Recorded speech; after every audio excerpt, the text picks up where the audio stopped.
Dark Knights of Steel issue 12 catches up with General Waller, who tells the White Martian Protex that they can now use the opportunity given to them to strike and wipe everything clean. Protex is concerned that the fires around the castle will keep them at bay, but Waller assures him that her team will deal with the fires just before dawn. She warns him not to kill any of her soldiers or people of her kingdom, and after they have defeated their enemies, the world will belong to the White Martians just as long as Waller's kingdom is left alone. In El Castle, Lois, Harley and John bring up their proposal to the Queens, telling them that it will require deception and a lot of risk, but they can definitely nullify the aliens. However, their ultimate fate will still rest with the Queens once it's over. Lois reveals that her, Harley and John cooperated to come up with this idea. Bobo thinks that it can succeed and the advisors are pretty good at their jobs, it seems. Lara wishes to discuss the proposal with her other queens, so everyone leaves to let them deliberate. Bobo figures that Constantine was the one who made the Pierce family an integral part of the plan, and he wants to try and get all of the credit, but John remains coy, telling his monkey friend that if it all goes arse up, he's just going to blame it on the monkey. Later, just before dawn, Captain Cold and Deadshot attack the castle, with Leonard using his ice wand to conjure a blizzard to douse the fires the soldiers had made.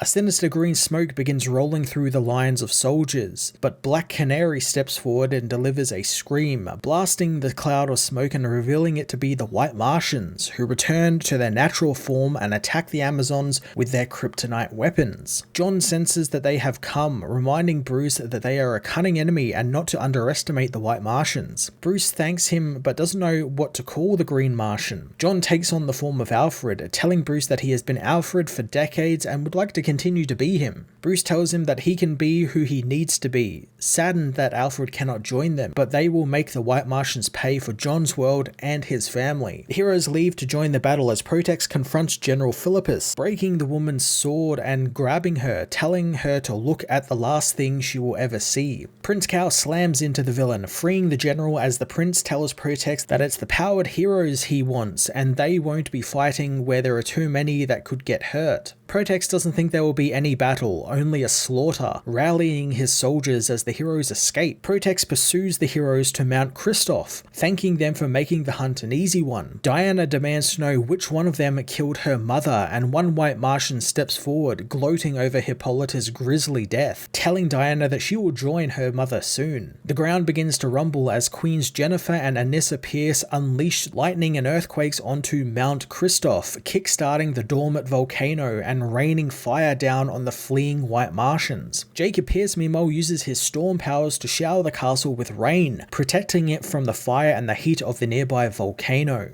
Zala grabs an oil barrel, dousing herself, Bruce, Cal and Diana in the liquid and setting them and their weapons on fire. The heroes fight off the Martians, destroying their kryptonite weapons at a distance. Batman confronts Protex, sending Alfred's regards with a fiery punch to the Martian's face. Diana finds the Martian who killed her mother, demanding that he give his name as she cuts his arms off. The Martian reveals his name is Graz, and Diana tells him that his name will live on in Amazonian history as a cautionary tale for those who seek to harm their queen. Diana cuts the Martian's head off, finding Bruce has captured Protex. Diana tells Protex that his name, however, will be forgotten and completely erased from history. Zala tells Diana that she doesn't have to do this as the enemy has been defeated. Queen Lara arrives with the Phantom Zone generator she built, telling Diana that they will not wipe out an endangered species, no matter how malevolent their leaders are. Protex thinks the queen is weak, but Cal reminds him that mercy is not weakness, but isn't surprised a coward like him can't see that. Lara sentences Protex and the White Martians to the Phantom Zone for their crimes, activating the device and sucking them into it.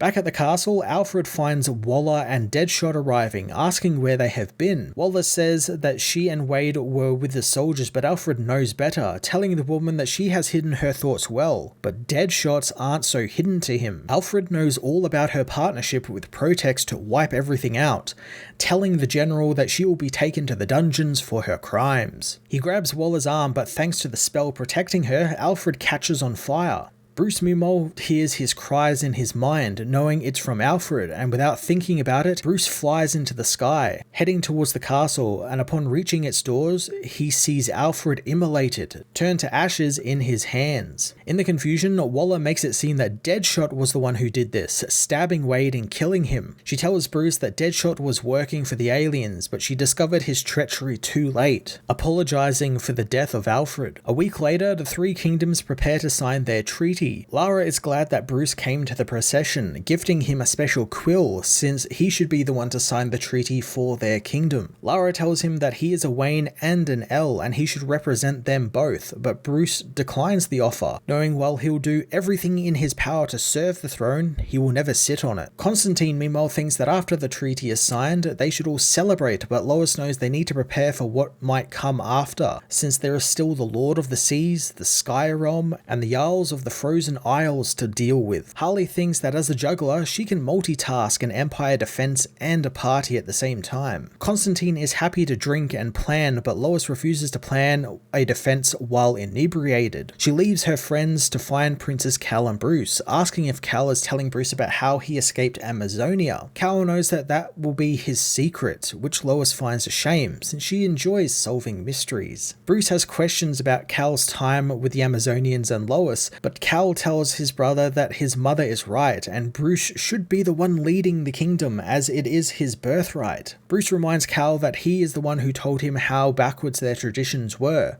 and from the moment he understood how the people saw him, he felt bound to the kingdom by shame and duty. He is reminded of Alfred's last years on Earth and how he spent them hiding who he was, something Bruce doesn't want to do since he wants to explore the world for who he is, and go places where no one has ever heard of the bastard Bat Prince. Cal understands, telling his brother that when he realizes that he is worthy to lead, he will follow the Bat King. The treaty signing gets underway and all three kingdoms come together to form what they call the League, a group each member knows will be needed for what is to come.